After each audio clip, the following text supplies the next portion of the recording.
میں یہ 3 سالہ جو ہماری پرفارمنس ہے وہ آپ کے سامنے رکھنے سے پہلے میں ایک چیز، کیونکہ میں جو یوتھ ہے یہ ہمارا فیوچر ہے، ہماری زیادہ تر آبادی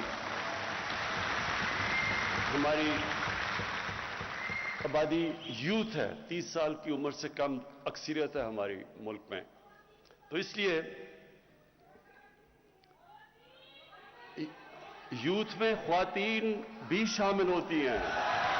وہ علیحدہ نہیں ہے یوتھ سے۔ اچھا ایک منٹ، یوتھ ونگ آپ نے چپ کر کے شور نہیں بچانا، آرام سے سننی ہے میری بات، اب سنیں،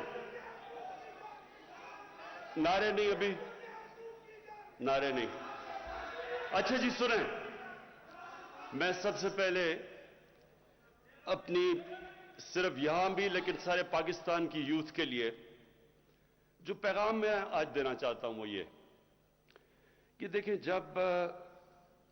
ہم 5 وقت کی نماز میں، وہ کئی 5 وقت پڑھتے ہیں کئی نہیں پڑھتے، لیکن نماز میں ہم ایک چیز مانگتے ہیں اور وہ ہے کہ اللہ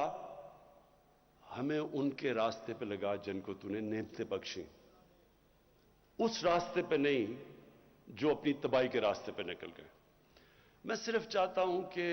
اس کے اوپر غور کریں، کیونکہ جو زندگی کا فلسفہ ہے وہ اس چھوٹے سے آیت کے اندر ہے۔ اگر آپ اس کو سمجھ جائیں تو آپ کو سمجھ آ جائے گی کہ انسان عروج پہ کیسے جاتا ہے اور انسان اپنے آپ کو تباہ کیسے کرتا ہے۔ یہ صرف اسی میں ہے، اور اسی لیے اللہ نے ہر روز 5 وقت آپ کو صرف یہ کہا ہے مانگنے کے لیے کہ اللہ مجھے اس راستے پہ لگا، اس راستے پہ نہیں جو تباہی کا راستہ ہے، جو عروج کا راستہ ہے۔ اور وہ جو عروج کا راستہ ہے وہ کس کا راستہ ہے؟ وہ سب سے اللہ کے محبوب، سب سے عظیم انسان جو کبھی نہ اس طرح کا عظیم انسان آیا ہے اور نہ آئے گا، ہمارے نبی صلی اللہ علیہ وسلم۔ اب یہ سمجھنے کی بات ہے، جب اللہ ہمیں حکم دیتا ہے کہ ان کی زندگی سے سیکھو تو اللہ بے نیاز ہے، یہ صرف وہ ہماری بہتری کے لیے اللہ کہتا ہے۔ اگر ہم نے ایک عظیم انسان بننا ہے تو اللہ نے راستہ بتا دیا، اور اسی لیے یہ ضروری ہے کہ ہماری یوتھ کو، ہمارے بچوں کو، خاص طور پر آج کل کے زمانے میں بہت ضروری ہے اس چیز کا سمجھنا کہ ہم جب ان کے راستے پہ چلتے ہیں تو ہم اپنی عظمت کے راستے پہ جاتے ہیں۔ اور جب ابھی یہ ساری جو سٹرگل کی ویڈیوز دکھائی گئی ہیں کہ ہماری، اور واقعی بڑی لمبی سٹرگل ہے، 25 سال اور 22 سال پہلے اقتدار کے باہر، تو یہ میری انسپریشن کیا تھی سٹرگل کی؟ ایسے وقت تھے جب کہ 5-6 لوگ رہ گئے تھے جو ایکٹیو پارٹی میں رہ گئے تھے۔ ایک وقت ایسا تھا کہ پارٹی سکڑ کے 5-6 لوگوں کی رہ گئی تھی، باقی گھروں میں بیٹھ گئے تھے، اور اونچ نیچ آتی ہے، ہر تنظیم میں انسان کی زندگی میں اونچ نیچ آتی ہے، اور وہ جو برا وقت تھا، اور جب لوگ مذاق اڑاتے تھے، مجھے کئی لوگوں نے کہا کہ جی ہمیں شرم آتی ہے، ہم جب گھر جاتے ہیں ہمارا مذاق اڑتا ہے کہ آپ تحریک انصاف میں ہیں۔ کئی میرے اپنے، بلکہ یہاں بھی 1-2 بیٹھے ہوں گے جن کو یاد ہوگا کہ وہ جب گھر جاتے تھے تو ان کی بیوی کیا کہتی تھی جب وہ کہتے تھے میں تحریک انصاف میں ہوں۔ تو یہ میری انسپریشن، سوچے نا، میں ایک انسان جس کو اللہ سب کچھ دے چکا تھا، بڑا نام تھا، کوئی کسی چیز کی کمی نہیں تھی، تو سوچے کہ مجھے یہ بار بار یہ سننا پڑتا تھا، مذاق اڑاتے تھے لوگ۔ کئی لوگ ویسے ہی کرکٹ کے دنوں میں میرے خلاف ہوئے تھے، کیونکہ وہ جیلسی ہوتی ہے نا، جو کامیاب انسان ہوتا ہے اسے لوگ جیلس ہوتے ہیں، تو وہ ان کو موقع مل گیا کہ اچھا جی اب تو یہ نیچے آیا تو اس کو برا بھلا کہو۔ دیکھیں، میں نے صرف ایک چیز میں دیکھتا تھا کہ ہمارے نبی صلی اللہ علیہ وسلم، انہوں نے بھی بڑا مشکل وقت گزارا، اللہ کے حبیب تھے, انسان جس کو سب سے زیادہ اللہ پسند کرتے تھے. تو اگر اللہ ان کو 13 سال ان کی زندگی اگر آپ سٹڈی کریں تو کتنے مشکل وقت سے وہ گزرے تھے. کوئی ضرورت نہیں تھی ان کو, کامیاب تھے, وہ خوش تھے, کامیاب بزنس مین تھے, تاجر تھے,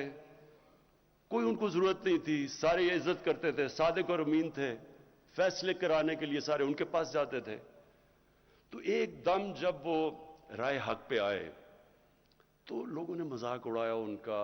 کیا کیا نہیں کیا ان سے, اور وہ کتنی تکلیف سے گزرے. تو میں ہمیشہ ان کی زندگی سے سیکھتا تھا, کیونکہ ہمیں قرآن میں حکم تھا. اور یہ آپ سب کے لیے, اور میں خاص طور پہ اپنے یوتھ کے لیے کہنا چاہتا ہوں. دیکھیں یہ جو 2 راستے ہیں کہ ان کے راستے پہ لگا جن کو نعمتیں بخشیں, تو کیا وہ نعمتوں کا راستہ آسان راستہ ہے؟ اگر آسان ہوتا تو سب سے زیادہ نعمتیں تو انہوں نے نبی صلی اللہ علیہ وسلم کو بخشی تھی, تو ان کا تو بڑا مشکل راستہ تھا. کہنے کا مقصد یہ ہے کہ جو ایک قرآن کی ایک آیت ہے کہ جس کو تم اپنے لیے اچھا سمجھتے ہو وہ برا ہے, وہ کئی دفعہ تمہارے لیے برا ہے, اور جس کو تم برا سمجھتے ہو وہ اچھا ہے. مطلب یہ کہ کبھی بھی برے وقت سے ڈرنا نہیں چاہیے. جب میں پہلی دفعہ جب پرائم منسٹر بنا تو میں نے پہلی بات کی کہ یہ مشکل وقت ہے, لیکن گھبرانا نہیں ہے,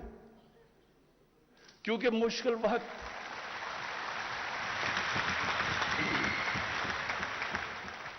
کیونکہ میں نے تو اپنی ساری زندگی مشکل وقت دیکھے ہیں.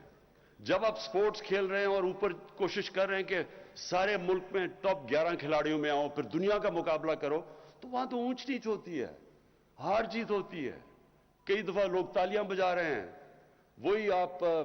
گراؤنڈ میں جا رہے ہیں تو سارا اسٹیڈیم تالیاں بجا رہا ہے, اور وہ آپ 0 پہ آؤٹ ہو کے واپس آ رہے ہیں تو وہی 2 منٹ میں سوئچ کر کے آپ کو گالیاں نکال رہے ہیں, مذاق اڑا رہے ہیں آپ کا. تو یہ اونچ نیچ زندگی کا حصہ, اور جو سپورٹس ہیں یہ سب سے زیادہ آپ کو تیار کرتی ہیں سٹرگل کرنے کے لیے, کیونکہ مسلسل سٹرگل ہے, یا آپ ہار رہے ہیں جیت رہے ہیں. تو اس لیے جب پاکستان کے نوجوانوں یہ کبھی یہ نہ سمجھنا کہ زندگی آسانی سے ہو جائے گی. اگر آسان زندگی ہے تو اس کا مطلب کہ آپ زندگی میں آپ کی کوئی حیثیت نہیں ہے. جو بھی انسان رائے حق پہ کھڑا ہوتا ہے اس کو مشکلوں کا سامنا کرنا پڑتا ہے. جو بھی اللہ نے پیغمبر دنیا میں بھیجے وہ ساروں نے مشکلوں کا سامنا کیا, اور وہی آپ مانگتے ہیں وہ راستہ. لوگ چاہتے ہیں آسانیاں, لیکن راستہ مانگ رہے ہیں نعمتوں کا جس کو اللہ نے نعمتیں بخشی ہیں. تو پہلے میں صرف آپ کو یہ تیاری کرنا چاہتا ہوں کہ دیکھیں